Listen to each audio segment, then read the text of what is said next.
The skeletal system doesn't only make for a cool Halloween costume, it's actually going to serve as the foundation for the human body and has a lot of key functions in some very important metabolic processes as well. Hey everybody, it's Dr. Snyder here at Indian River State College. We're going to go ahead and jump into our Unit 3 material, starting off with talking about Chapter 6. With Chapter 6, we're going to start off by talking about the overall structure and the physiology of bones in the skeletal system.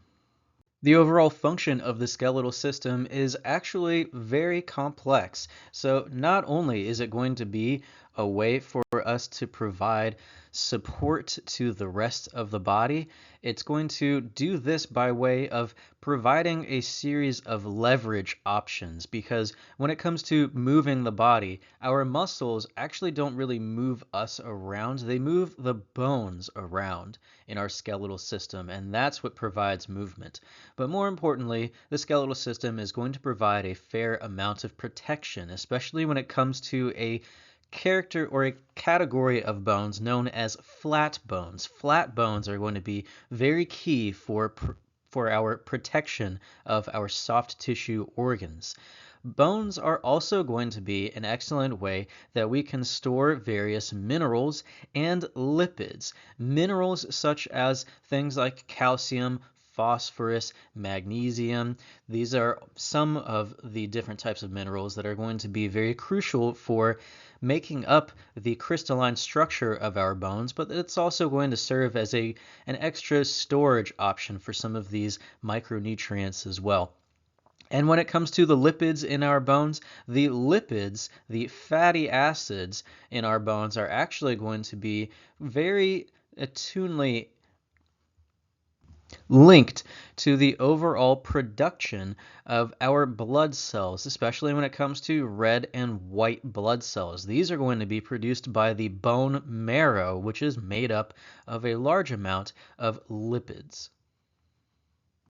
Now, the skeletal system is going to consist of an axial skeleton and an appendicular skeleton, because like how we typically do with human anatomy, we love to categorize things, especially when they fall into two categories, like we see with the axial skeleton category and the appendicular skeleton category. We're going to have 80 total bones in the axial skeleton. The axial skeleton is going to be made up of all of the bones that we find in the midline structures here. So we have the skull, we have the spine, the thoracic rib cage, and then the sacrum at the base of the spine here.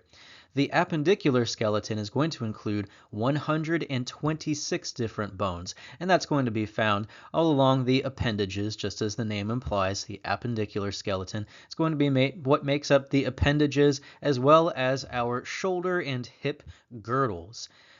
Part of the skeletal system is going to include the associated cartilages, and as well as the different joints in the skeletal system as well. So we'll see things like hyaline cartilage that we see here on the front of the thoracic rib cage, and fibrocartilage that we see making up the intervertebral discs. And then ligaments are going to be included in the skeletal system as well. So ligaments are going to be the types of connective tissues that connect bones to other bones. This is different from the connective tissue tendons that we see, which connect muscle, skeletal muscle, to bones. So things like the Achilles tendon is going to be included in the muscular system, whereas different ligaments, like we would see with the deltoid ligament of the lateral aspect of the ankle, that is going to be part of the skeletal system. So looking at this as a whole, we are going to see approximately 206 total bones in the human body normally. That is something that when I was watching the Deadpool and Wolverine movie that popped up in the beginning, Deadpool goes, "There are 206 bones in the human body," and I said, "Right again, Mr. Poole." Now, I don't want anyone to be intimidated by the number of 206 different bones, because we have many ways that we classify bones, and we do this to make it easier to keep identifying all 206 bones in the human body. First, we're going to classify bones based on their overall shape. So we have things like our Flat bones, these are going to be the thin, roughly parallel surfaces that we see making up all of the individual bones of the cranium here. These flat bones are going to be the type of bones that we think of as the ones that will protect soft tissue organs. So we're going to see flat bones making up the skull, as well as the rib cage. So we have flat bones such as the sternum right in the front, and the ribs themselves. The ribs are actually known as flat bones. You would think that they have more of a cylindrical appearance to them, but when you take a look at them in the appropriate human anatomy, you're going to notice that they actually have a little bit of a flattened shape to them. So that's going to be another example of our flat bones. A third example of our flat bones would be the bones of the pelvis here.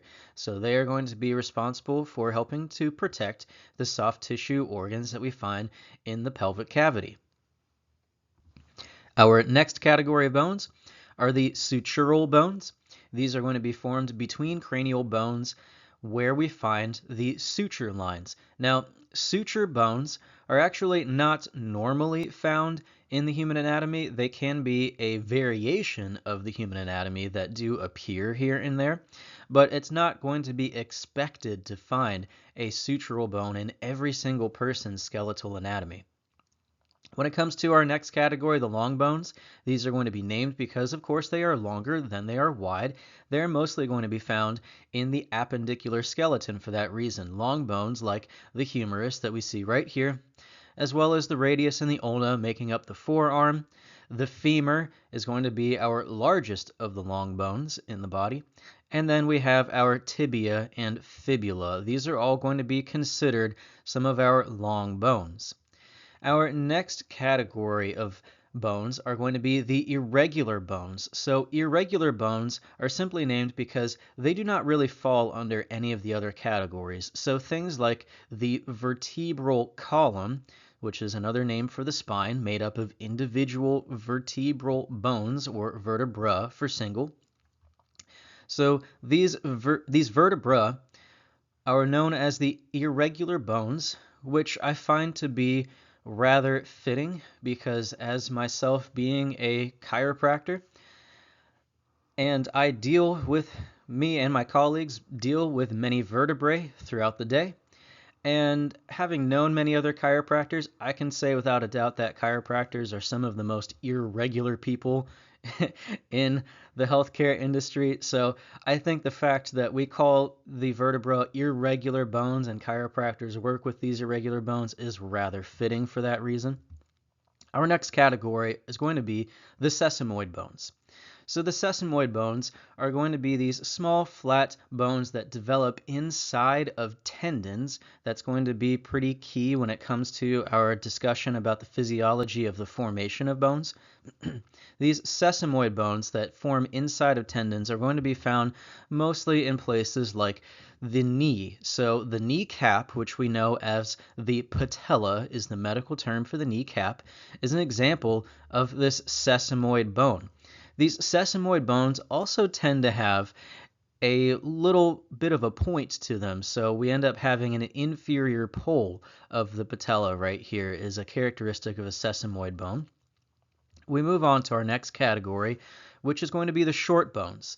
The short bones are going to be small and boxy in appearance, and they're going to be the bones that make up the wrist and the ankle. These small short bones in the wrist will be known as the carpal bones. So you can think of that if you ever hear of the term carpal tunnel syndrome and how that refers to the wrist. That's going to be the carpal region. In the heel, or in the ankle, both, these are going to be known as the tarsal bones, Tarsal. Those are going to be your ankle bones, or the tarsals. So let's break open some of the long bone anatomy here. So literally we'll break open a long bone. We've got a cross section, so we took the femur here and we just cut it in half to give a good idea about the composition of the inside of long bones. And some of the key things to note for the skeletal system is that almost all of the bones are going to be a composition of both what is known as compact and spongy bone. So compact and spongy bone is going to be referencing the appearance of the bone that we see. Compact bone is going to be rather solid. It's going to be what tends to make up all of the external lining of our bones, and it's going to provide a large amount of sturdy support, whereas the spongy bone is going to make up most of what we see on the internal surface of our skeletal system. So spongy bone, the term or the name comes from the fact that spongy bone has this punched out like appearance, like a sponge, and the reason for which is because we want to, so the first thing we want to do is we want to actually decrease the weight of the bones. And we do so by actually removing, or we don't, but our human anatomy does through development, is that the bones will actually grow with some spaces in between the spongy bone. And that's going to reduce the overall weight of the bone while also maintaining its capacity to resist forces from all different directions. And so we're going to see a fair amount of stability with the spongy bone, as well as reduction of weight, and we can see that we're going to end up finding lots of air pockets which will allow for those lipids to exist and live inside of the spongy bone. And that's pretty key because we need all of those lipids to form bone marrow. We have red and yellow bone marrow inside of the skeletal system. And bone marrow is going to be the tissue that helps us with developing and creating new red and white blood cells. So red blood cells in the red bone marrow, white blood cells in the yellow bone marrow. The red is going to have a rather reddish appearance to it because of the large concentration of heme irons being made with those red blood cells. And then the yellow bone marrow is going to have its appearance because yellow bone marrow is mostly going to be found in the shaft of the long bone that we see right here, otherwise known as the diaphysis, which is going to be found in the space that we call the medullary cavity. So it's this large dugout part inside the bone, kind of like you would think of the way that a canoe is dug out. And the yellow bone marrow is going to be the richest in fatty acids, and it's going to give it a rather yellow appearance. Now, one of the other things to note about bones is that they're going to have a rather extensive blood supply. A very, very rich blood supply exists in the bones. Makes sense because we're seeing a lot of our blood being made inside the bone itself, so we need to get the bones to send those new blood cells out into the rest of the body, but we also want to make sure that we have lots of nutrients being sent to the bones to drive things like growth and drive things like bone repair, because bones actually have a really incredible capacity for healing, and I mean an absolutely incredible capacity for healing. You can shear a bone and have a complete fracture right across that shaft of the long bone, usually. So this is our humerus that we see up here. So this is our femur, this is our humerus. So when it comes to the most common ways that we're going to fracture the humerus, it's going to come up here over what's called the surgical neck, and you can actually fracture straight across the surgical neck, but because of the bone's high blood supply, the bone can actually heal itself completely. I mean, you'll still see a pretty good line where the old tissue is being remodeled, but you can definitely see an excellent capacity for healing even without surgical intervention. So we think of injuries with muscular strains, muscular tears, ligamentous tears, and we see how people need to have reconstructive surgery for those different types of injuries. When it comes to bone fractures, there are many instances where some of these bone fractures don't actually need a surgical intervention. However, That is, of course, pretty case by case dependent. We can see things like something that recently happened in the Olympics is we had Lindsey Vonn undergo a terrible, terrible tibial fracture, and it does give the appearance that she may have experienced what's called a spiral tibial fracture with some splintering of the bone, and that would be why she's needed multiple surgeries. I think the count is up to about 4 at this point. Something else we need to appreciate about the structure of bones is that bones are going to be surrounded by what is called a periosteum. So periosteum is going to be a connective tissue layer that exists just over the external surface of our bones. And this periosteum is going to have another rather rich blood supply to help feed all of the compact bone on the external surface of our bones. And it's also going to provide for a small degree of protection from blunt forces going to contact the bone. So it will help soften the blow whenever we hit for instance, if you hit your elbow on a desk or something and you go, ouch, that kind of hurt. Well, the periosteum helped to take some of that pressure off of the bone there as well. A few more things before we move on from this slide is that we want to, when we are talking about long bones and how to orient ourselves with our different anatomical landmarks, we want to appreciate that the ends of the long bones are going to be known as the epiphyses or epiphysis for singular. The diaphysis, again, is the shaft of the long bone. And then the areas of bone that connect the diaphysis to the epiphysis will be known as the metaphysis. So the metaphysis is going to be an area where we may see things like the growth plate exist. We end up seeing a metaphyseal plate is going to be the term for that growth plate. So that's going to be an area where we'll see the elongation of our long bones when it comes to that physiologic growth. Bone is going to be largely made up of 4 different types of cells as well.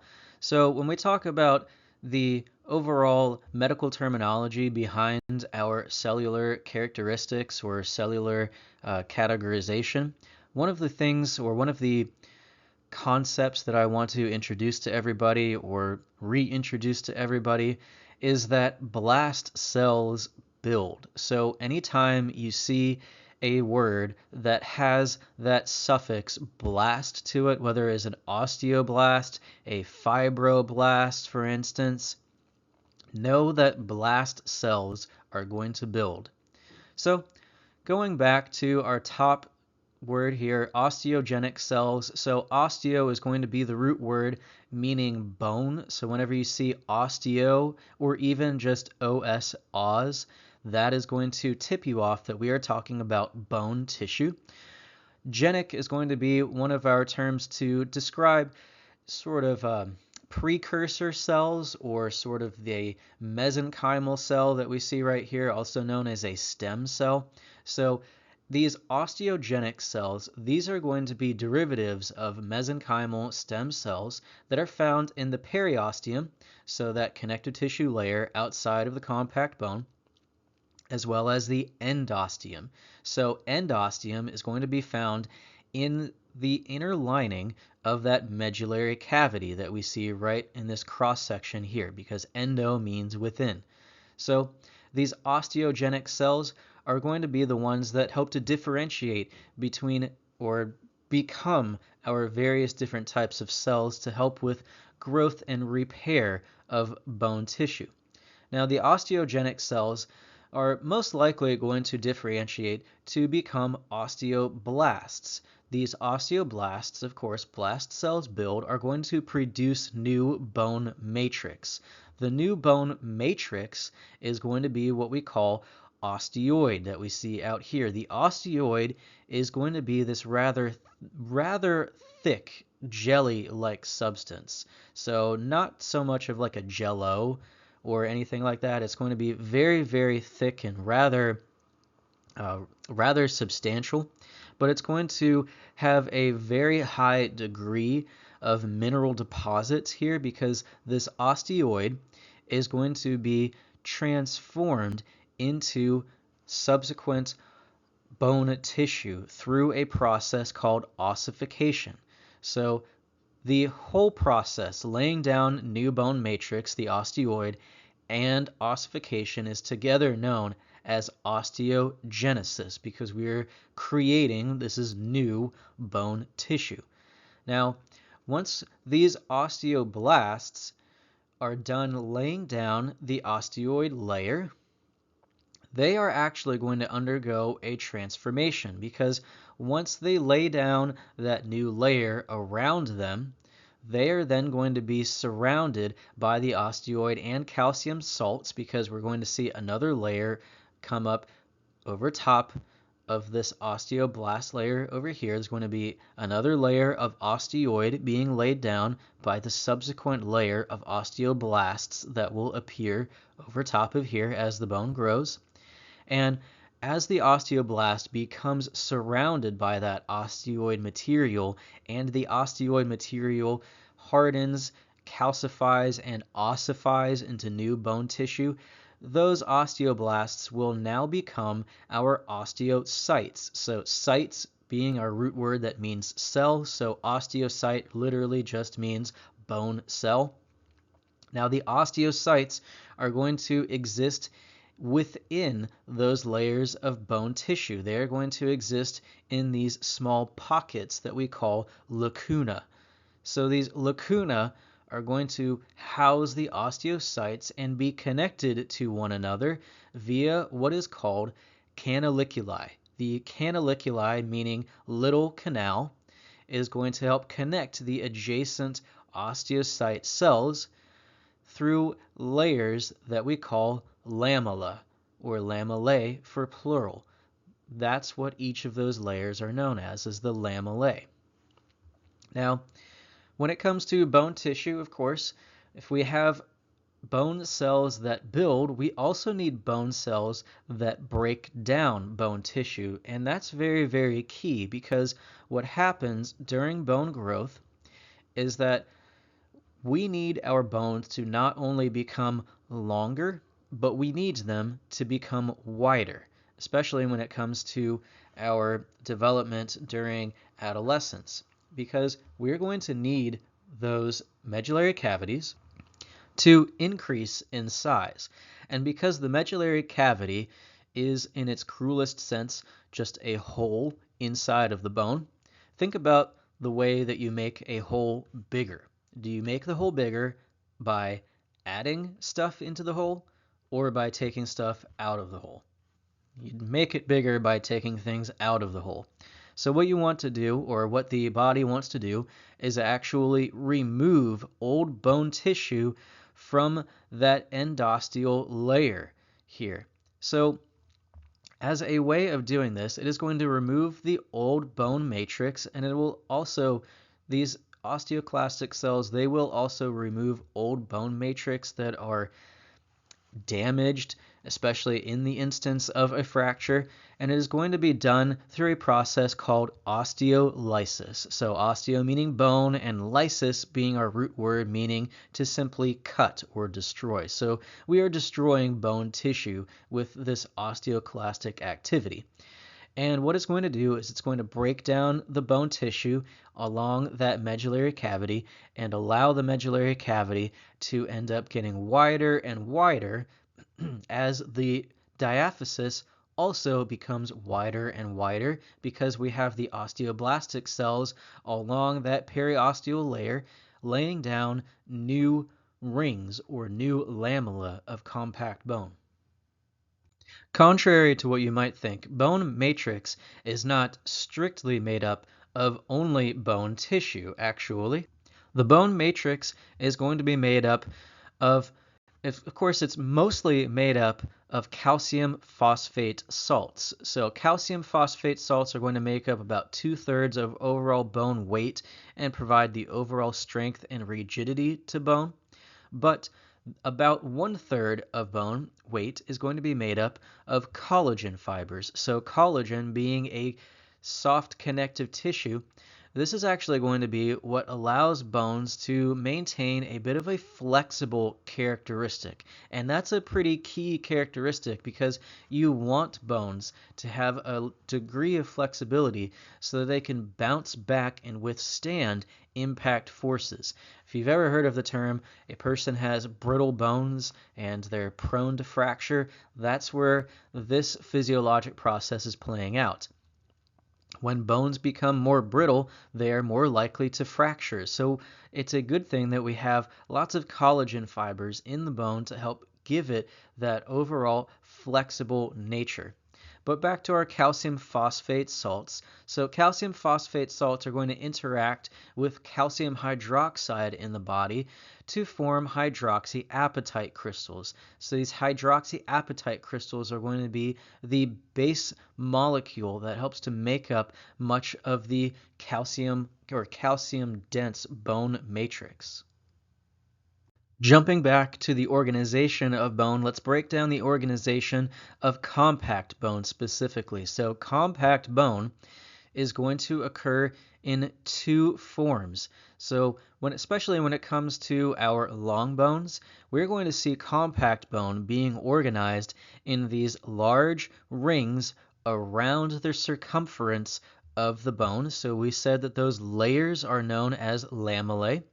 When we have these lamellae organized around the circumference of the long bone, they are going to be named our circumferential lamellae. But underneath that, we end up seeing these little rings of bone throughout here. These rings of bone are going to be what is known as an osteon. So an osteon is going to be our term for the functional unit of compact bone. The reason it is called the functional unit of compact bone is because osteons include all of the necessary structures for the typical physiology of our compact bone tissue. So we're going to end up seeing the central canal is going to be a large hole inside each of the osteons, and it is going to contain the neurovascular bundle. We have a nerve, a vein, and an artery passing through each of these central canals in each osteon. Now, this is important because it's going to be how we have a rich blood supply throughout our bone tissue.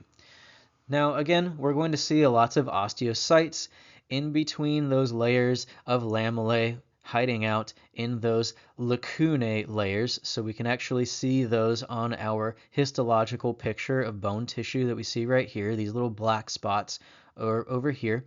These are the small lacunae found in between each of those lamellae of the osteon. Now, because we have the circumferential lamellae in our circumference or the outer edges of our compact bone.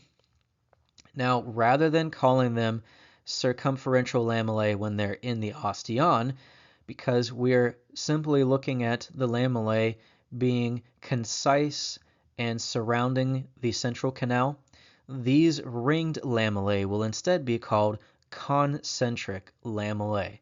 So remember, concentric lamellae are found in the osteons within the bone, versus the circumferential lamellae, which will span the entire circumference of the bone tissue.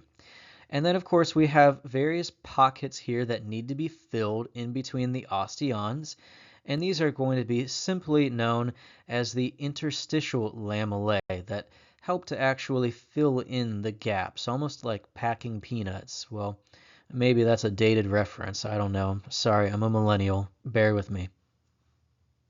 Next, we'll cover the organization of our spongy bone.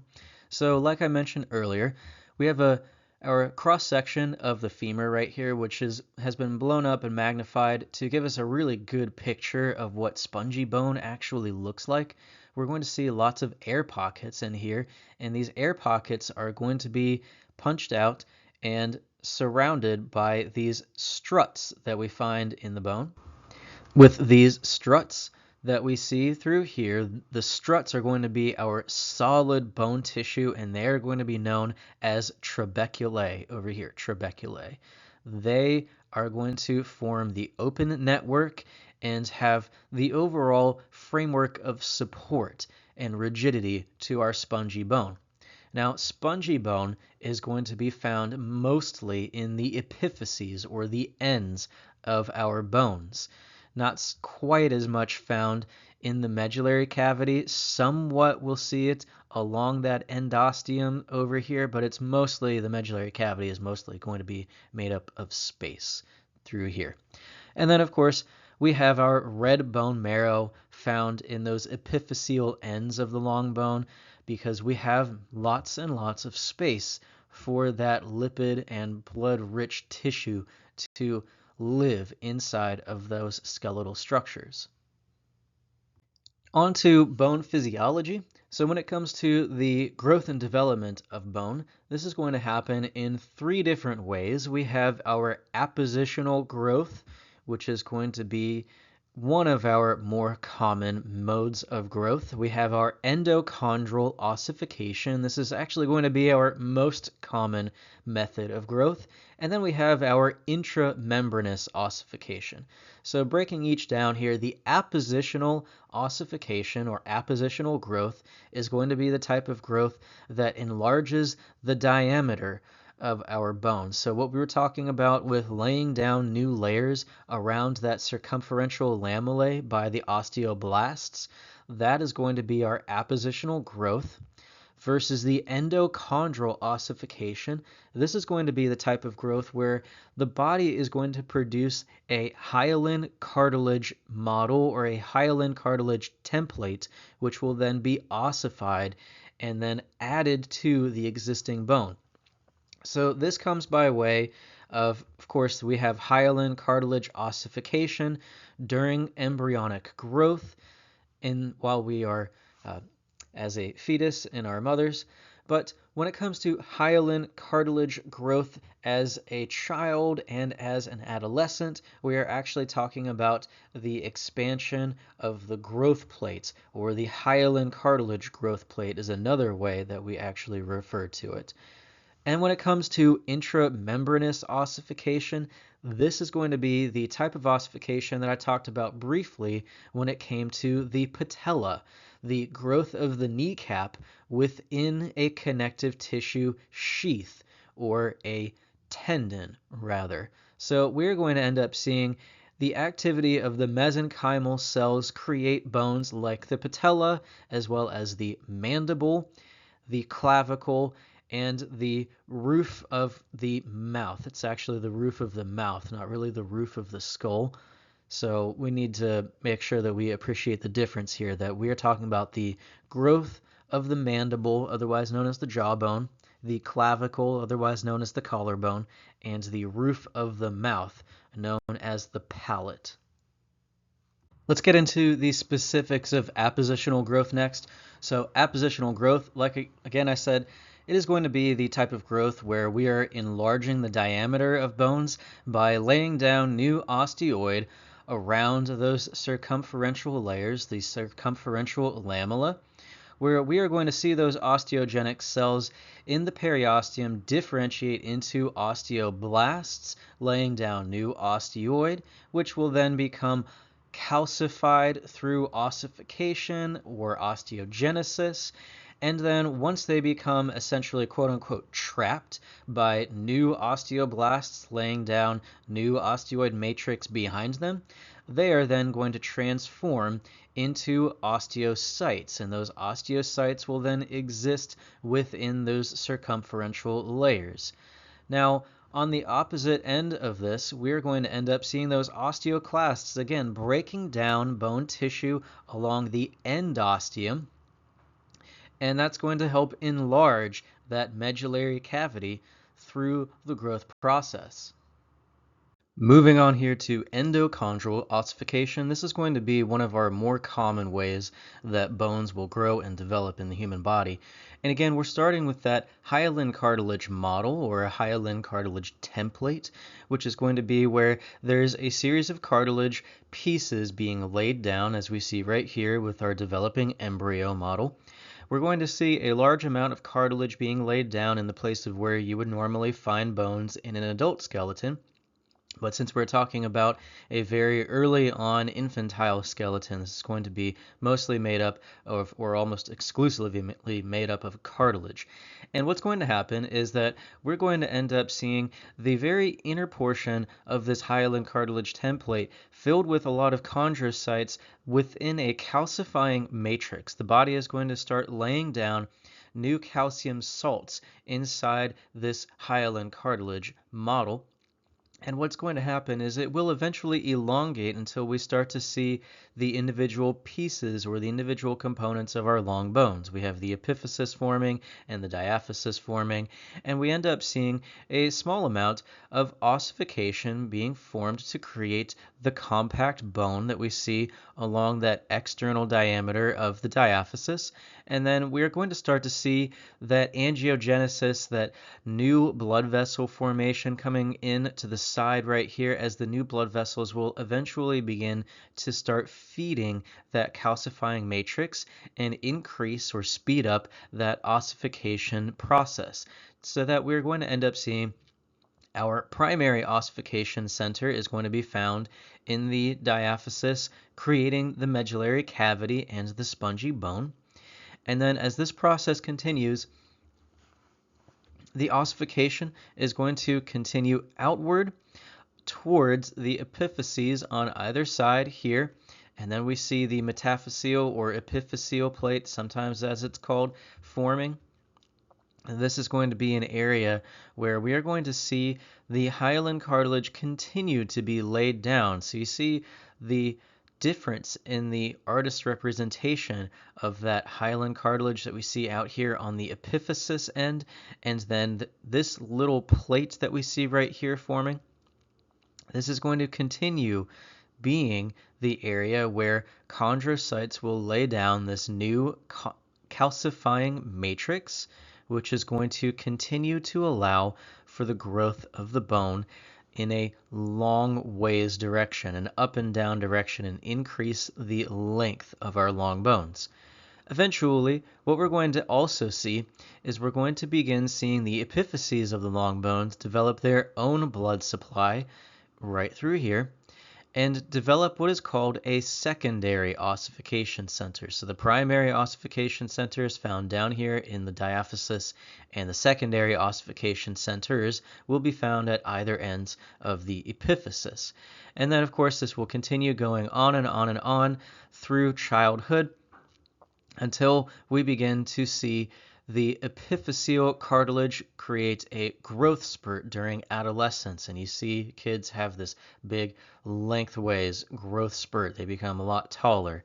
And this is going to continue along until about the middle 20s. There's going to be when puberty is going to really fully stop. And that is going to be where that epiphyseal plate will actually fully ossify, and we have just this epiphyseal line being left behind. That's going to be when we call the growth plate being closed, and that's going to be where our lengthways growth is going to then cease.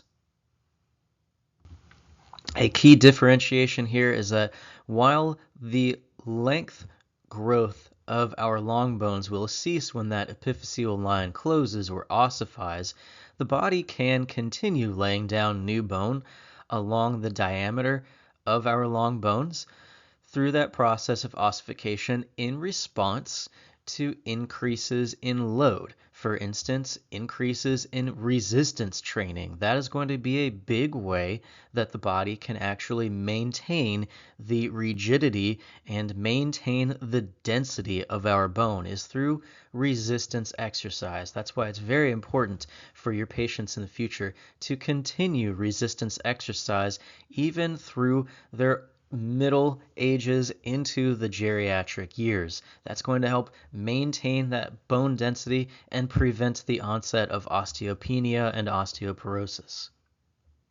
And what we have here is simply that whole process broken down into steps here to make it a little bit easier to remember the process of growth in the bones. So make use of this. Go ahead and use the cover uncover method. It's literally where you take a piece of paper or you use a box on your PowerPoints and you just cover the steps one by one and then recite them to yourself or write them down, and then uncover the answers and check your work.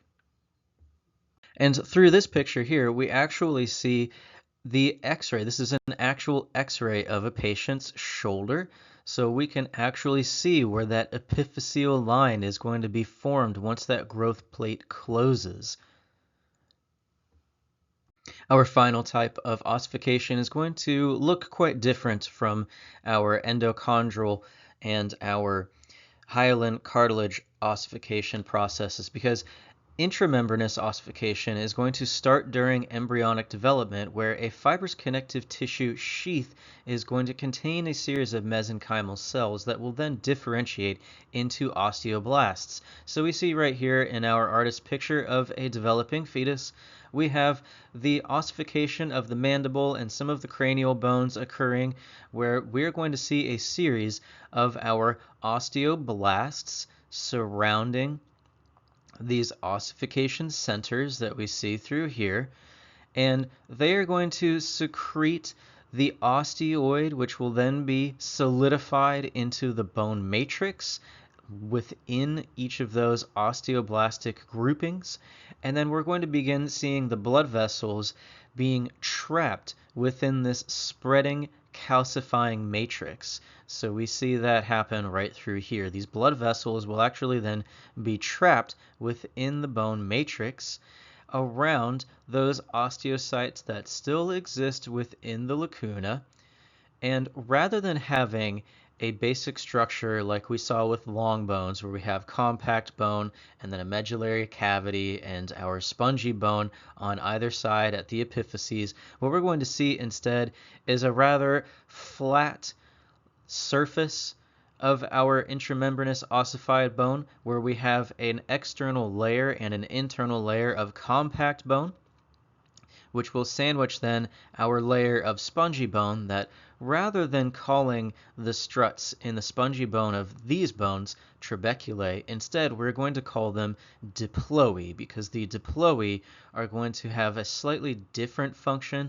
Rather than being simply to reduce the weight of the bone, they're actually going to also reduce the weight of the bone and provide this really, really strong framework of support for all of these blood vessels to then surround and provide the venous transport of different tissues. So we're talking about things like, of course, arterial blood, but also the drainage of deoxygenated venous blood through the diploe of these intramembranous ossified bones. Next, let's cover some of the common abnormalities that are seen with bone growth and development. Most of these are connected to various hormonal or metabolic issues. So the first one we'll talk about here is pituitary growth failure. This is a hormonal issue due to a reduction in growth hormone. So pituitary growth failure with this reduction in growth hormone is going to result in reduced epiphyseal or reduced growth plate activity and results in rather shorter, long bones. Achondroplasia, on the other hand, this is going to be slightly different, because this is going to be a genetic disorder where the chondrocytes are going to have a reduced function or a reduced activity compared to the osteoblasts. So that achondroplasia, when we break down the word, a means without, chondro means cartilage, and then plasia means growth. So we are literally talking about without cartilage growth. And since we talked about how endochondral ossification occurs because of this hyaline cartilage template, if we don't have the hyaline cartilage template there or as active, we're not going to see as much growth via those osteoblasts. So that's going to also reduce or give us shorter bones. So remember, the pituitary growth failure is a result of a reduction in growth hormone, whereas the achondroplasia is going to be a reduction in chondrocyte activity or our cartilage growth activity. Marfan syndrome, This is going to be in the completely opposite direction because where pituitary growth failure and achondroplasia result in lower or shorter bones, Marfan's syndrome is going to be a genetic disorder where we are actually going to see an excess of cartilage formation in those epiphyseal plates, leading to very, very long limbs and very, very tall patients. So these are the kinds of patients that we're thinking of when we take a look at patients like, for instance, Taco Fall in the NBA. He's extremely, extremely tall, almost 8 feet tall, with extremely long limbs. It's likely that he has a form of Marfan syndrome. This does also lead, though, to other types of connective tissue disorders. So especially when it comes to the connective tissues that we find lining the walls of our arteries. So that's why when it comes to our Marfan syndrome patients, they need to be closely monitored when it comes to their overall vital signs, taking a look at their blood pressure, taking a look at different things with their heart, because since they have these connective tissue disorders going on, they're at a higher risk of things like an arterial dissection or an aortic dissection, where the walls of the aorta just become very stretched and thin and then just rupture spontaneously or under extreme physical stress. So it is a very real issue with our Marfan syndrome patients. This is going to be in contrast to something like gigantism, though. Gigantism is a result of having too much growth hormone before puberty. So this is going to be another hormonal difference, too much growth hormone. This is going to not only give us very long bones, but very large bones overall. So gigantum is going to give us patients that are very tall, but still proportionally sized when you take a look at their bones versus someone like Marfan syndrome. They may look very tall and lanky by comparison. Next, we'll talk about our acromegaly. So acromegaly is going to be too much growth hormone after puberty. So this is going to result in the thickening of bones, especially bones that grow via intramembranous ossification. So we're thinking about bones like the mandible looking very, very thick and very large after having all of this growth hormone once puberty has ended. Moving back up our list, let's talk about clubfoot. Clubfoot is a genetic disposition that is more common in boys than girls. So this is going to be one that patients are going to be born with. And what happens is that there's going to be a distortion in muscular growth, especially when it comes to muscular growth of things like the adductor muscles of the body. So they're not going to grow, the muscles will not grow at the same rate as the bones. And as a result, the muscles are going to be rather short and small and actually pull on the bones as they grow, giving that appearance of inwardly or pronated positioned feet, and thus giving rise to the name of clubfoot. This is going to be a rather the treatment for which is going to be pretty straightforward. We're going to end up seeing surgical intervention with the musculature. So various types of different incisions may be made, various different types of physical therapy may be assigned to help allow for those muscles to grow at the same rate as the bones and help to resolve that clubfoot. And then at the bottom here, fibrodysplasia ossificans progressiva. So let's break this word down, this term down. So we have fibrodysplasia. So we know that plasia means growth, dys means abnormal, and fibro is of course in reference to connective tissue. So fibrodysplasia means we have a growth of connective tissue that is abnormal or inappropriate here. Ossificans is going to be referencing the fact that the tissue will eventually harden and ossify into bone.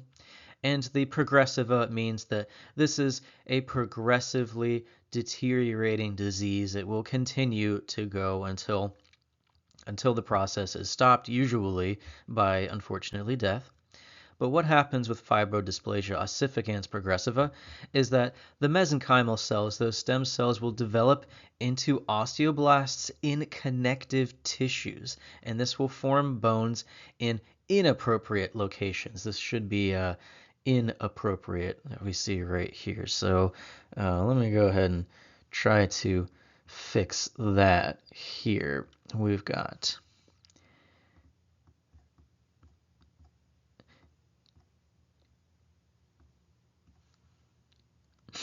messed that up, inappropriate locations. So for instance, in areas that you would normally think that you would find the latissimus dorsi muscle with fibrodysplasia ossificans progressiva, instead of finding a muscle there, you may find just a large amount of bone where it shouldn't be. And this tends to be this is a extremely rare disorder overall. It's more common to see things like an ankylosing spondylosis or an ankylosing spondylitis. So AS for short, that's going to be a kind of a variation of this disorder in that the connective tissues surrounding the spine, so particularly the ligaments surrounding the spine, those will actually begin to ossify and solidify, and the spine will then just fuse into one long bone itself.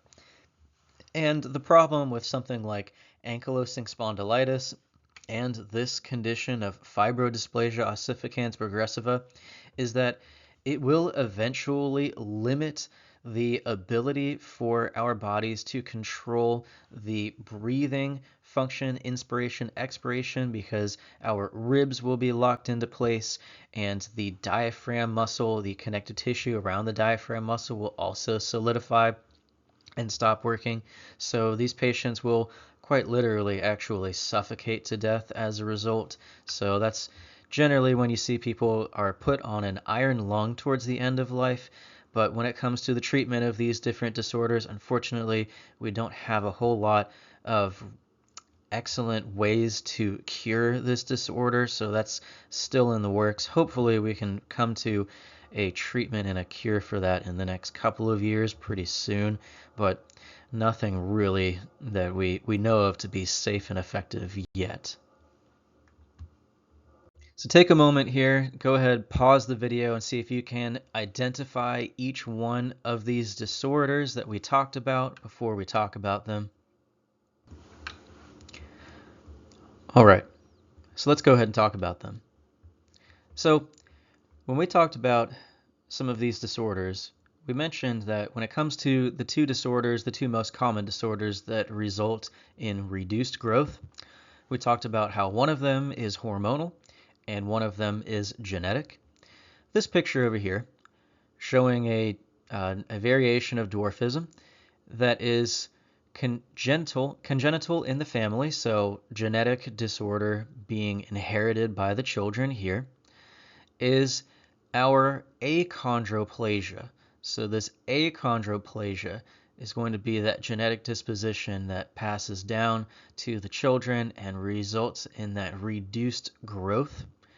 This is going to be our pituitary growth failure. So that's going to be that reduction in the growth hormone. This is an example over here, as you may imagine by the name, is our clubfoot. So what's going on here is that those muscles, those adductors of the inner leg, are not growing at the same rate as the rest of the bones, and so they're holding on tightly like a band as the bones then grow outward, and they're going to get pulled inward into that clubfoot shape. Up here, we have that acromegaly going on right here. We can see that the mandible is rather large and rather thickened on our patient right here. So this is that acromegaly, that too much growth hormone after puberty. Looking over here to our two types of very tall people.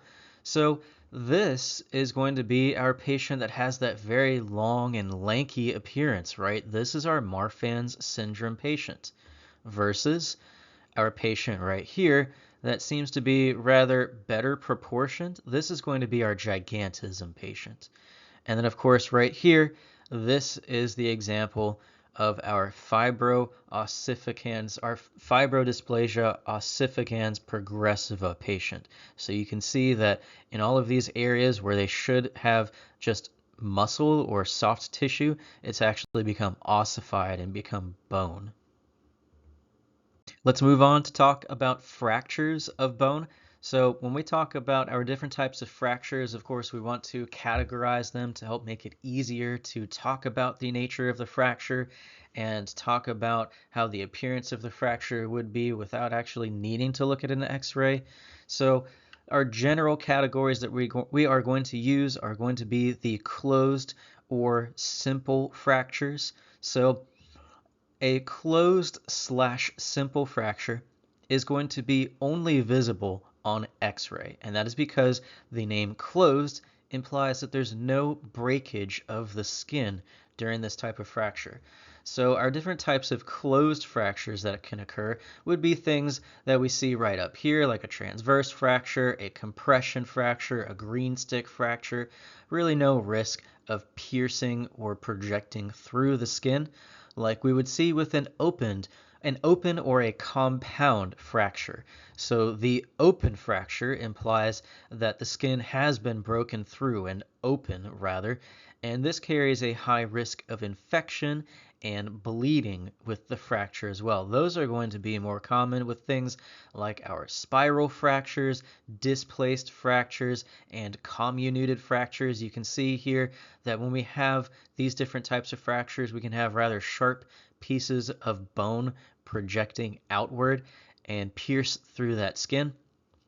So let's break each one of these down as well. When it comes to a transverse fracture, this is going to be a fracture that occurs along the long axis of the bone, most commonly long bones. So we can see that the transverse fracture goes straight across the diaphysis of that long bone. This is going to be more commonly seen in adults versus things like a green stick fracture. Green stick fractures are going to be ones where you will actually see just a break in the compact bone along one side of the long bone. This is more common in children. The reason for which is both green stick and transverse fractures are usually due to a blunt force trauma or an impact directly perpendicular to the long bone. And when it comes to children, their bones are still quite heavily made up of flexible cartilage, so the impact is going to be absorbed rather well by the bone where the impact force struck, versus in an adult where the bone is going to be solidified, calcified, bony matrix. That vibration force is going to dissipate all the way through the bone and carry that force all the way to the other side of the diaphysis. So that's why we see transverse fractures more common in adults and green stick fractures more common in children. When it comes to spiral fractures, though, spiral fractures are going to be seen where the method of injury is actually going to involve a twisting of the bone, and that twisting force of the bone is actually going to cause the bone itself to just shear down along the length of the diaphysis that we see right here and give a rather large risk of piercing through the skin into an open/compound fracture. Now, our next type of fracture is going to be a displaced fracture. This is going to be a term that we use when we have something like a transverse or a spiral fracture, but the bone itself has become displaced from where it should normally be. So something like we see right here with this transverse fracture. So along this side of the ulna, we can see that the ulna is still largely in the same place that it should be, versus over here we take a look at the ulna, which has shifted posterior from its normal alignment, and then the radius has actually shifted anterior from its normal alignment. This is a very bad day that we see right here. And because they are now moved away from their normal alignment, we refer to this as a displaced fracture. So this is likely what we're looking at here is an open displaced fracture. So moving on down here to compression fractures, this is going to be where the bone actually gets squeezed down into a point where it just kind of bursts out to the side. This is more commonly seen in the spine, especially when it comes to extreme pressures or axial forces pressing down on the spine, and more commonly seen in patients with reduced bone density. So things like osteopenia and osteoporosis are risk factors for these compression fractures. But you can see compression fractures in many different types of forms. I tend to see them pretty often with two different types of injuries. Number one being a severe car accident. There can be a risk of lumbar compression fractures because of the lunging forces in that severe car accident. But I also see them pretty commonly in ski accidents as well. So people flying down a mountain and crashing straight into a tree. That tends to be one of the other more common ways that I tend to see compression fractures in practice. We also have our comminuted fractures that we see right here. A comminuted fracture just means that some of the bone has actually fragmented or splintered off and it's just freely floating in the body. An epiphyseal fracture, this is going to be the type of fracture where we see the bone actually fracture along the epiphyseal plate. So this type of fracture can be quite problematic because if it happens before the end of puberty, this can actually result in a stoppage of growth in that area. So that can be quite problematic. If it happens after the growth plate closes, though, this will generally just heal up in the same type of manner that you would for any other type of bone fracture. And that's another important point to make because we have seen through all of this chapter that bones have a very high blood supply, which means that fractures actually have a very high rate of healing or a high capacity of healing. It's rather impressive and really, really astounding when you really think about it. Two more common fractures that are seen pretty commonly in clinical practice are going to be the Pott's fractures and the Colles fractures. A Pott's fracture is going to occur at the ankle. So down here at the ankle, we have the tibia that we see right here. We have the fibula. We have the top of the ankle bones right here, the talus. But on either side of those long bones, the tibia and the fibula, we are going to see a medial and a lateral malleolus. So the two bones on either side of your ankle, when you touch the lateral and the medial parts, those are going to be the malleoli of the ankle. So a Pott's fracture is going to be used to describe when we have a fracture that goes through both the medial and the lateral malleolus.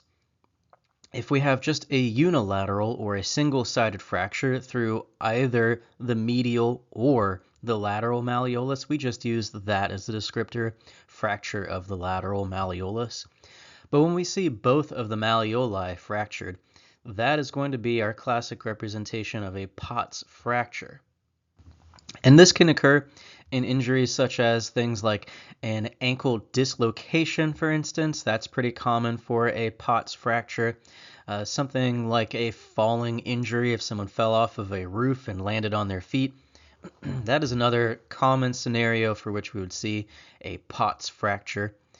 On the other hand, a Colles fracture, this is going to reference a fracture in the wrist, specifically when we're looking at it here, a fracture in the distal radius. So remember that distal means furthest away from midline.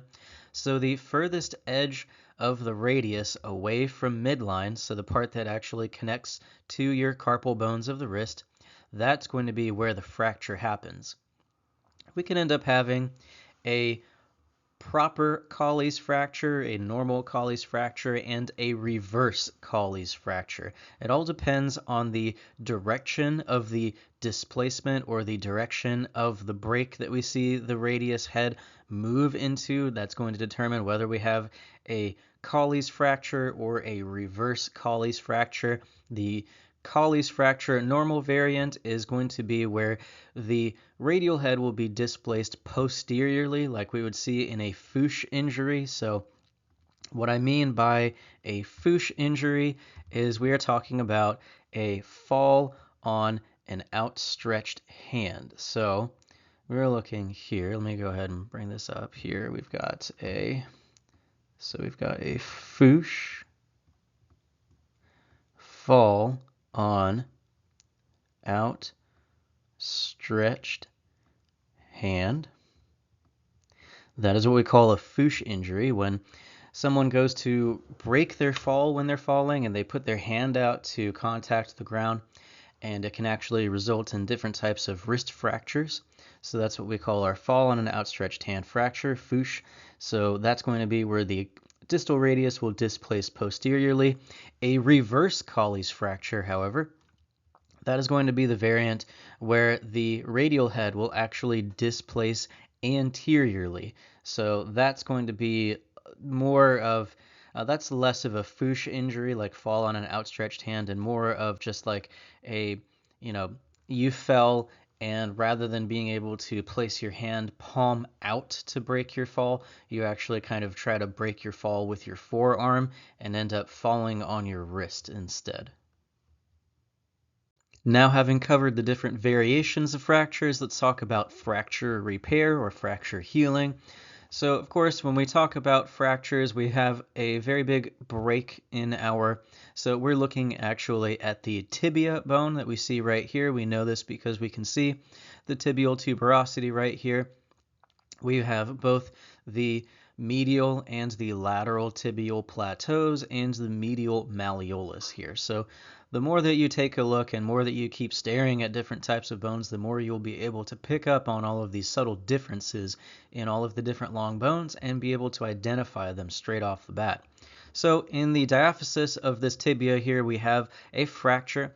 What's going to start or going to begin with the healing of a fracture is there's actually going to be a fair amount of bleeding in the area because, of course, bones have a very rich blood supply. So we're going to see a large amount of what we call a fracture hematoma, simply a little bit of a growth of an area where there's a pooled amount of blood. And what this is going to do is it's going to actually eventually form a blood clot and close off the loss of any further blood. And what will then happen is that the body is then going to begin forming a callus.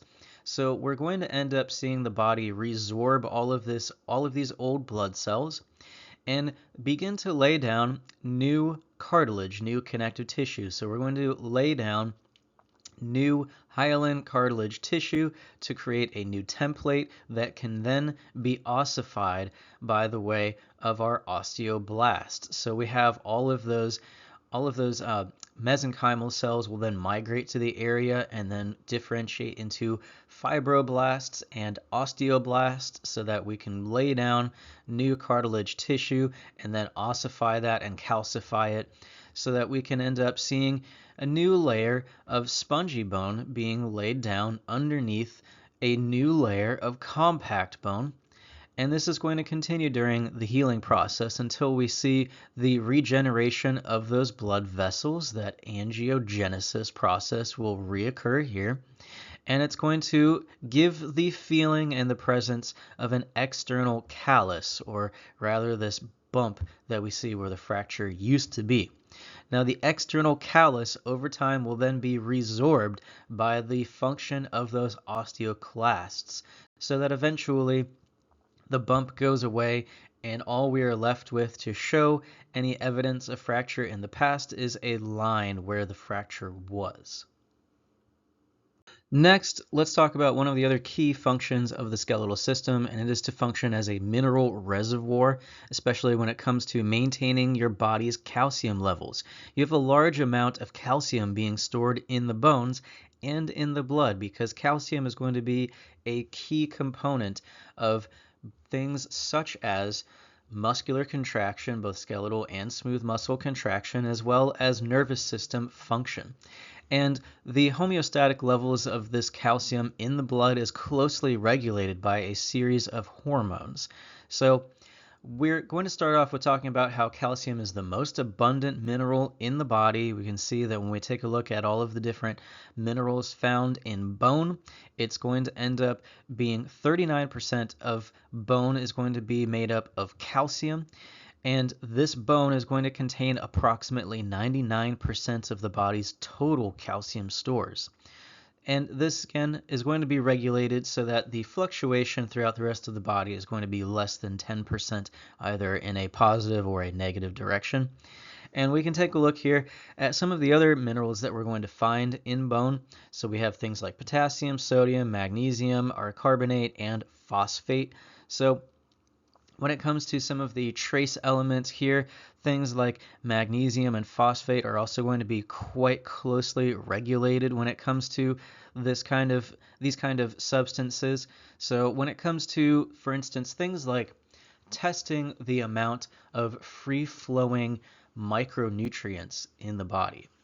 Whenever we are talking about these different types of micronutrients or trace minerals that are very closely regulated because much of their stores are found in the bone, things like calcium, magnesium, and phosphate, if we want to do an evaluation and order a blood test for our patients to evaluate how much is flowing in their blood, it's very important that we distinguish the difference between ordering a blood test looking at the erythrocyte count or the red blood cell count versus the plasma count or the sort of filler material of the blood count.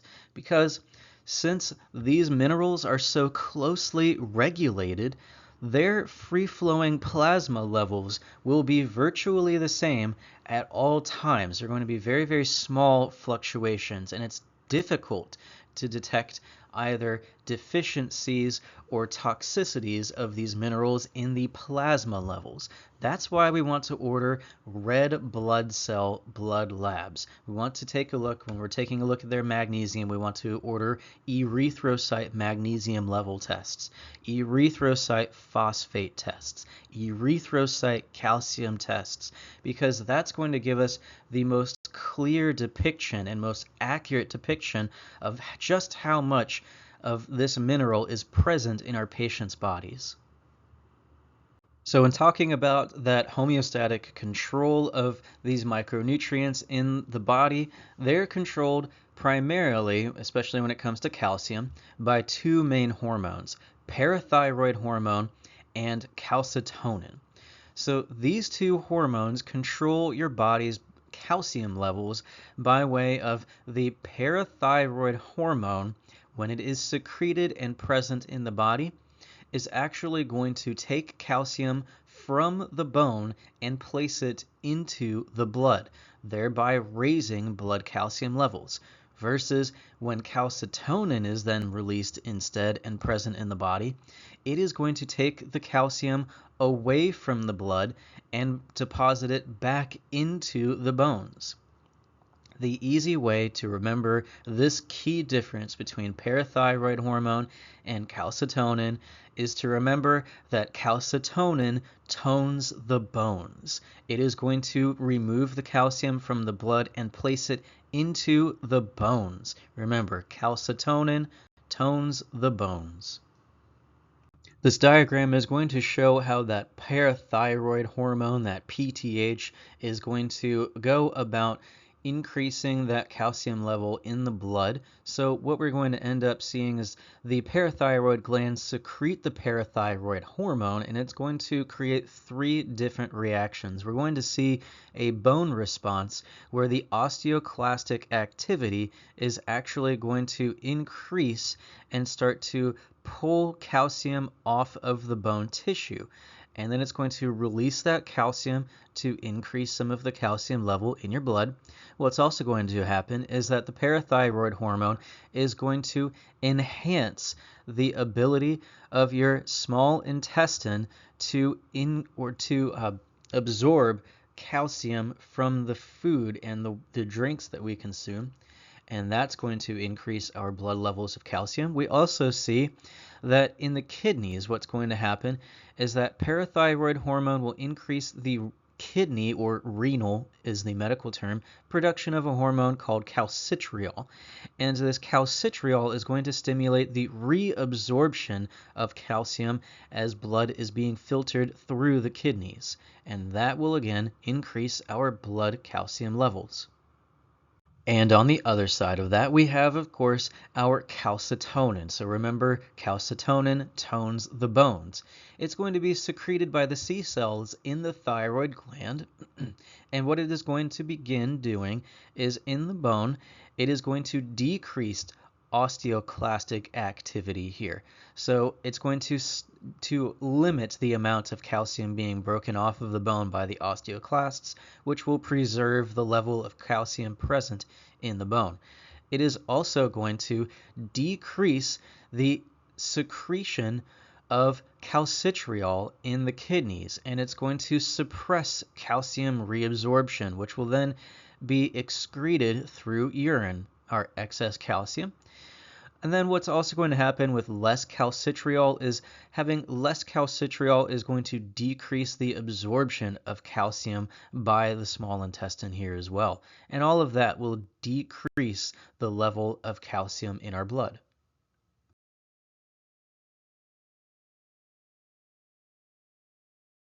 Let's review some of the endpoints here in Chapter 6. So looking at different bone markings and surface features, it's going to be covered pretty heavily again in lab, but I wanted to take a moment to break some of these things down for you here as well.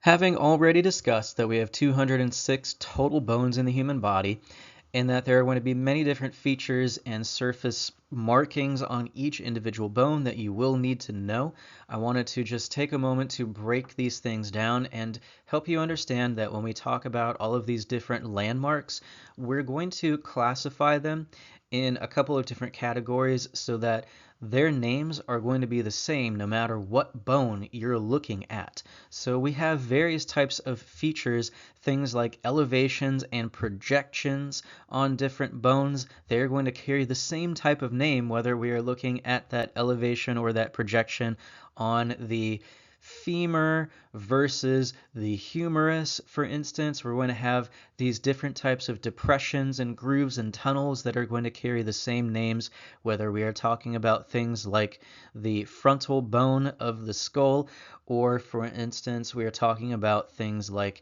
the radial bone in the forearm. They are all going to carry the same type of names for these different features. So you don't have to worry about remembering 206 bone names plus the 12 individual markings on each of those bones. No, once you learn how to identify a ramus versus a foramen versus, a fissure, you will no longer have to keep identifying that difference from bone to bone. You will simply be able to identify that this is a fissure, this is a foramen, etc., no matter what bone we're looking at. So we've already talked about the diaphysis of long bones, but let's talk about next when it comes to various types of bones, especially when it comes to long bones like the femur that we see right here and the humerus of the upper arm.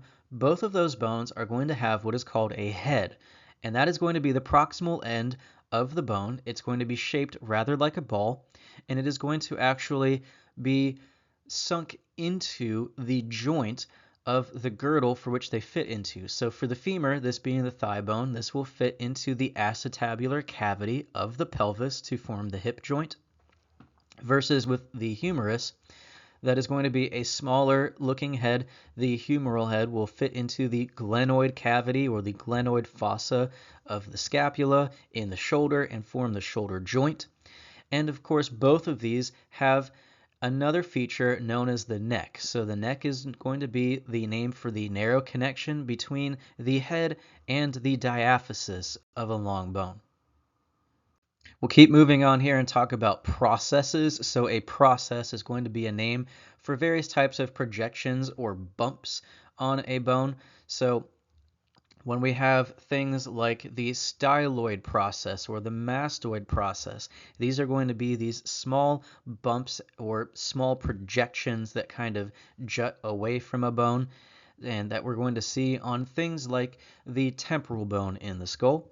We also have things like tubercles. Tubercles are going to be a rather shallow, rounded projection, so a process is going to be rather prominent, whereas a tubercle is going to be more of a flattened sort of projection. We can see a tubercle right here on the humerus.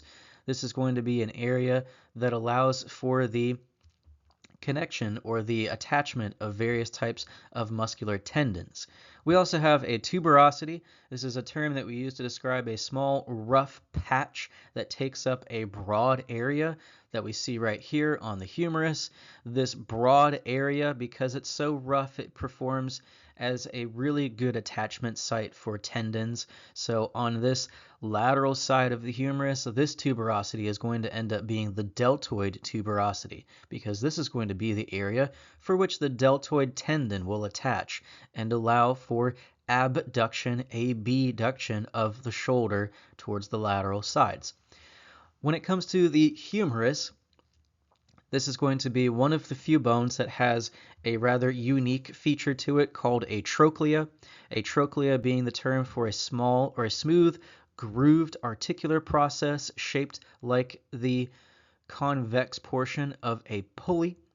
And then we have a condyle. So there are going to be multiple bones that have different types of condyles. So the humerus and the femur are going to be two prominent ones that have condyles to them. But condyle is going to be a smooth, rounded articular process, most often going to be found in areas where it will need a layer of cartilage surrounding the bone itself because it's going to be part of a joint. Next, the trochanters. The trochanters are going to be a variation of the tubercles, whereas a trochanter is going to be a very large and rough projection. Trochanters are going to be mostly only found on the femur that we see right here, where we can see these large projections coming off of the posterior lateral portion of the proximal femur right here. That's going to be the greater trochanter because it is much bigger. And then we have a smaller trochanter over here on the medial side known as the lesser trochanter. And then, of course, we have a facet. A facet is going to be the term that we use for small, flat, articular surfaces. The articular portion is going to be really important here because when we come to articulations, these are going to be joints. So these are going to be areas where two bones will actually come into contact with each other to create a movable joint. And where we have that, we are going to see a small flat area that is going to be known as our facet. Continuing on with some of these markings, we have things known as a crest. A crest is going to be a feature known as a prominent ridge of bone that we see right up here on the pelvis. This is going to be a crest found on the iliac portion, the iliac bone of the pelvis, which is going to be why we call this the iliac crest, the very top of your hips. When it comes to a line, this is going to be more of a lower ridge. The book describes it as more delicate than a crest. So when it means more delicate than a crest, I'm not quite sure what they mean by that. Just So we'll focus more on the fact that a crest is going to be much more prominent, much more stuck out like a sore thumb right here, versus a line is going to be rather lower and a little more recessed into the bone. So this over here is going to help create this line is going to help create a rim all around all around the pelvis right here. So this is why we call this line as part of what we call the pelvic rim. We also have what are called a spine. And a spine is going to be on a bone. It's going to be a feature that is going to look like a pointed or a narrow process, usually formed by the connection of two adjacent bones that we see right here, very, very much in the back. This is known as the ischial spine here of the pelvis. And then we have a ramus. A ramus is going to be an extension of the bone that makes an angle. So we have down here, we have the pubic ramus and we have the ischial ramus, because this over here is part of the pubic bone and this is part of the ischial bone right through here.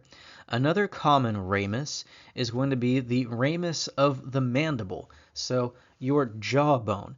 If you trace your fingers to the back boundary, the very posterior boundary of your jawbone, and you see the angle of your jawbone as it sits right in front of your ear, that angle of your jawbone is known as the ramus of the mandible. And then let's talk about next the different types of depressions, grooves, and tunnels here. And no, we're not talking about emotional states and dance moves. We're talking about bone markings. So when it comes to things like a canal or a meatus, the term here is meatus. It is not meatus. A canal or a meatus is going to be the term we use to describe a large passageway through a bone. Now, this can be any sort of passageway, and we're talking about things like the optic canal. We have things like the external auditory meatus, which is going to be the external ear canal.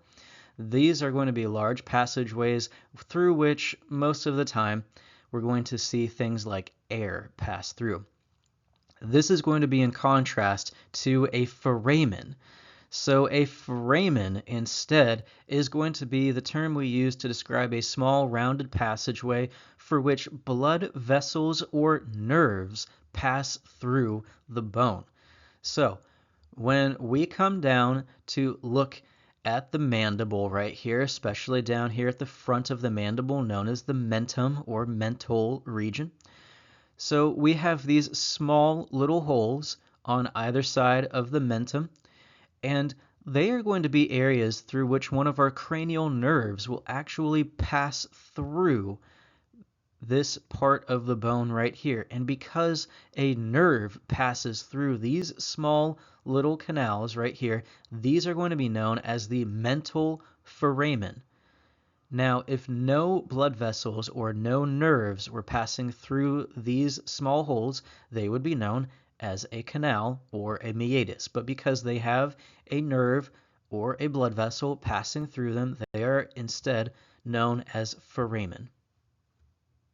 And finally, we have our different types of depressions here known as a fissure, a sulcus, and a fossa. So a fissure is going to be our term for an elongated cleft or a gap. So a fissure is going to be where there's going to be a complete gap through the bone right here. So we can see this with the orbital fissure back through here. So this is going to be rather like a large canyon that goes straight through the bone versus something like a sulcus. A sulcus is instead going to be a deep, narrow groove, and a fissure is going to be similar to a sulcus in that they're going to be elongated and narrow, but the difference between a fissure and a sulcus is that a sulcus is actually going to have a floor to it. It is not going to be a hole through the bone, whereas a fissure will not have a floor to it. It will be a hole straight through the bone. And then, of course, we have a fossa. A fossa is going to be a shallow depression or a recess in a bone surface. So this is going to be more common in the appendicular skeleton. We'll talk plenty about things like the glenoid fossa and other sorts of shallow depressions in various types of bone. That covers chapter 6 here, everyone. So be on the lookout for chapter 7. Good luck studying, and I will see you again soon.